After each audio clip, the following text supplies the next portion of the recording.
Yo guys, what is going on? Nickname is just Yellow, and today this Norwegian hardcore PC gamer is gonna play a little bit here on Train, and the purpose of this video is to serve as a part 2 of how to set up your game properly.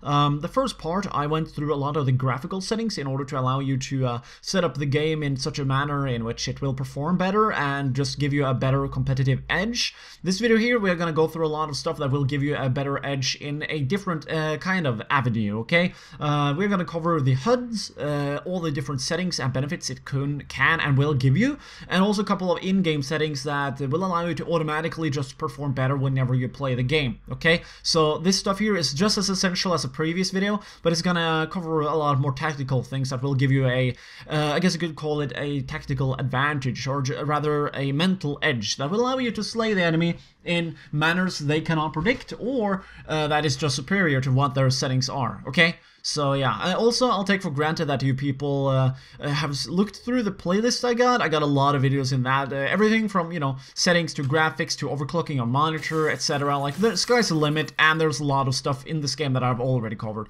Still, this is gonna be part 2 of the setting crap, so let's get to it, shall we? As you can see, my HUD is, like, it's not as I usually have it. That's because I've already been around here and filled with it, so what you want to do is to go on Help and Options, click on Game Settings, and this is where the magic happens. So I think I'll start from the bottom off and then upwards, because you know, everything here is as important as it is, but the radar is maybe like one of the most important tools that will assist you in playing this game better. So as you can see there, my radar is really big. There's 2 ways you can actually fix on the radar. One will make the entire HUD really big, and the second one will only control the radar and how big it looks. So as you can see here, it has its own scale, the radar HUD size. You can have the radar really small, or you can have it really big. If you have it really big, you'll get a lot more details though, but I like an in-between thing.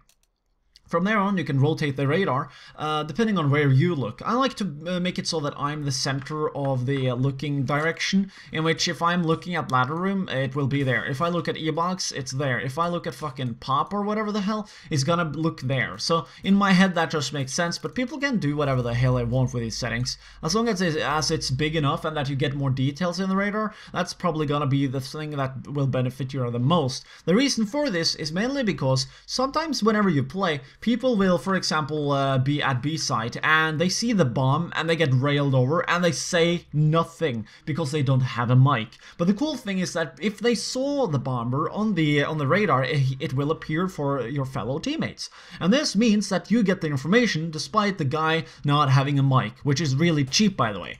And what you can do from there on is that you can quickly flame the guy, as one would say. I mean, technically you're just criticizing him, but you could be like, dude, why didn't you call that the bomb is going B? You can say that in the mic, like, dude, why didn't you call that the guy's going B? That way, you're not only flaming him and trying to you're making it conscious for him that maybe having a mic is good, but you're also calling to your entire team that the bomb is going B. You know, so you're doing the job for him and giving him flack, and maybe, you know, motivating the guy to get a mic. All good things, by the way. You're literally doing 3 good things in one little sentence. So I thoroughly recommend having the radar a lot bigger. It will help you in those avenues. So from there on out, let's see what other settings that we can focus on right here. Yeah, the radar map zoom. I like to have mine at like 37. That way I get to cover a lot of the map, and there's still a lot of details maintained. You can have it bigger, closer by. I don't like this, because I like to still see what my teammates could be seeing by getting a little bit further range on it, but you can mix that up however you like. I just like to have mine at 0.37. Toggle map with Scoreboard, I have this on no, that's just a preference. You can do whatever the hell you want with that. So further on, let's go up here to the HUD options. The Hud Scale is how big everything of your equipment around here is. The bigger you have it, the bigger it will be, and it is a nice compensation tool for getting an even bigger UAV or radar or whatever the fuck people call it. But still, like, personally, I just have it at 75, like an in-between thing. That way I get to save a lot of space on my 1080p monitor. For people who are playing on lower resolutions, I recommend just having this stuff smaller in general, and then maybe you have the HUD like scale even bigger. That way you get to compensate and still save a lot of space. I mean, playing at 4:3 resolution, I believe your field of view then is at like 75 field of view, which by the way is a lot bigger than even Call of Duty on the television, which is kind of crazy. Like, even low settings in CSGO is better than like the default settings on TV for console players. So that's kind of a nice little thing that the creators of this game put in. As for people with 1080p monitors, you get even bigger field of view. You get like 101 or something, which is crazy. But still, it looks really good. It's balanced out. It does not look really sharp, maybe you could say that. But yeah, the aftermath is just that you can customize it however you like to be able to save space or waste space. That's all up to you, people. So that is the radar and the HUD in a nutshell. You know, you can also change the color and stuff like that. That's all up to you. There was another setting that was that I wanted to look for here, but I'll get through that eventually. Now I think I should just rhythmically, is that a word? I don't know. I'm Norwegian. I fuck up English. Deal with it. I'm gonna go through the settings here just in order to see if we are not forgetting anything. So enable game instructor message. All of these are important for new players. If you are not a new player, it's not important. Like, all the basic shit is just gonna pop up on your screen to learn you how to play the game. Eventually, that's worthless. Max acceptable matchmaking ping. The higher the ping, the more lag you will experience. The less, I guess you could say, not in touch with what happens in the game you'll be, the higher this is. So if you don't want to play with Russian people, for example, you should put it at 50. That way you'll most likely play with people in your own country. And by the way, if you're playing in the middle of the day, in which everybody is awake, the chance for playing against or with people in your own country is gonna be even bigger, which is gonna be pleasant. So that is something I thoroughly recommend if you are one of the people who just cannot communicate with German, for example, or I don't know, Italian people, is that how you say it? Or German, I meant Russian people, yeah, there we go. Like, in those case scenarios, you can easily bypass that by playing in the middle of the day and just having it at 50 instead of like 170 or 300 or shit. You know, yeah, makes sense. Enable developer console. Yeah, almost misspoke there. It's very important to have on, but I'll get onto that later on. Just have it on yes, and you'll be set for the future. HUD options. The Crosshair Style in the HUD options, it's the middle sight of your you know, the actual crosshair thingy. Okay. Very important to have it on default if you're new to the game. I've already made a very in-depth video, which is in the playlist, that will teach you how this kind of stuff works. It's a very nice, like, pinpointer to how the recoil work. So eventually you get used to that, but I recommend having the default crosshair on until you understand it, and then you can maybe transcend to something that you enjoy better. That way you'll get more in touch with how the recoil system works. So that is just a little rule of thumb if you're new to the game. If not, you can do whatever the hell you want in that avenue. Yeah, Hud Scale we've already gone through. The color, that's all up to you and what you want to use. HUD Background Alpha, that is the transparency, I believe, of yeah, all the numbers and fucking pictures and all that kind of crap.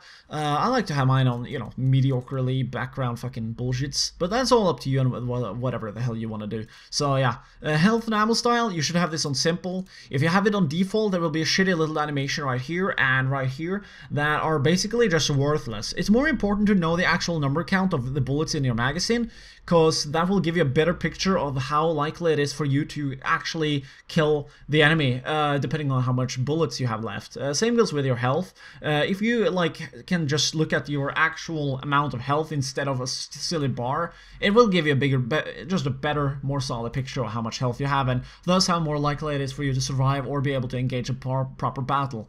Let's see here, bomb HUD position. You can choose to get the bomb beneath the radar or in your inventory. Since a bomb is something you can equip, and since a lot of people like to check their nades and stuff like that, I recommend having the bomb in your inventory. It just makes more sense, and if you use a scroll wheel or whatever the hell, you'll get it up here as well, so that's just a nice little rule of thumb. What else is there? You can also get, yeah, the amount of players, or, you know, the position of the player and shit like that. Like, you got top of screen and then the bottom, and then also show avatar, or just the player count. I like to show everything. That way you can see how much health your teammates have whenever you play competitive or whatnot. In which, again, allows you to take better decisions on whether or not you should be aggressive or passive. Having a lot of health, it might be then better to play passive if all of your teammates, for example, are really hurt. That way, you can just run in and get a return kill on a teammate that would not be able to survive the gunfight, or, you know, put up a proper fight anyways, and that way you might have an advantage in the gunfight and the match in total, rather than wasting it if you are just disregarding your teammate's health. So keep that in mind, even though, again, the better people get, the more information they call that could be relevant instead of anything else. So better players, they might turn it off, but it's all about preference and how good you are at the game. Let's go down here to team options. Personally, I don't like to use tags for names because they clutter up the name, so it makes it a little bit more annoying to notify teammates' names and stuff like that, but you can do whatever the hell you want with that. Another way to bridge the gap with names is to do this right here. Show teammates colors in competitive. You can have colors and letters. I personally, like, my name is Yellow, so that makes it really easy to play with me. I'm also a really nice guy that easily recognizes people's names, so you know, that makes it a lot more worthless and easy for me to just skip. But if you want this, it's a nice little assist tool. To me, it's worthless. People can just choose whatever the hell they want there, but if you're new to the game, it's probably a really nice tool. Spectator and scoreboard options, this only have like one notable thing to mention, and that is like scoreboard mouse enable, which is secondary fire. I can show you what it does. So if you want to check out the scoreboard, you click on tab. If you want to do stuff with the people in the scoreboard, you just right click, in which you can mute people, you can you know, check the profiles and stuff, you can comment them, report them, etc. Just a nice little thing to know how it works. Let's move on then. We got item options. Yeah, this is kind of important. The switch weapon on pickup is very important. I'll show you how it works. So you can turn this feature off. The feature initially works like this. So let's say that you pick up a new gun, then it will instantly automatically switch to that gun if it is better. Which is actually really bad if you're on an eco round. If I'm on an eco round, there's like one guy with a gun here, and then there's like a guy lurking around there, and I kill this guy, and then I grab the gun, he will be notified. And when I grab up the gun, an animation will pop up, which will leave me vulnerable as fuck. So if that guy then see me and I'm in this animation, I'm dead, okay? Which is why it's better to just allow you to fight back with a pistol instead, okay? It makes sense in gunfights, and eventually you'll be able to, just by how that system works, be able to kill more enemies, and overall, even though again you only have a pistol, it will in general just allow you to kill more people, which will make the eco better for you, for example, and it's just a very nice advantage to always be armed if that is a better choice, which it is probably if you kill the guy and you still have bullets left in your gun. So let's keep on going here, just a little lesson, I guess. Yeah, we were here. Okay, view model position. I've already made a video about this in the big playlist, so I'll just refer to that and skip it for now. Yeah. Always show inventory. I recommend to have this on yes. That way you'll save a lot of time whenever you want to look up your nades and stuff like that. Close buy menu after purchase. I recommend having this on no. That way you can rather just click escape when you're done, and that way it will be easier for you to buy a lot of stuff. Also, you know, open buy menu with use key. Unless you're playing with a controller, that's worthless to have on. Just have it all off, you know, no, and it will be easy for you. So that is actually the basics of all of these settings. In the end, I think I'll just quickly go through how to just enable the console for, you know, whatever the hell it might be that you want to do with your console. At least I'll show you how to get it up. So here you got the toggle console in the bottom of the mouse and keyboard section. Alright, all the way to the down here. You got this here. I know that my button I'm using is like above tab to the left of the number 1 key, which is like a backwards fucking slash. I don't fucking know. Anyways, that will bring up the console right here, which will allow you to on the fly edit a lot of things, everything from volume to I believe it's voice enable or scale.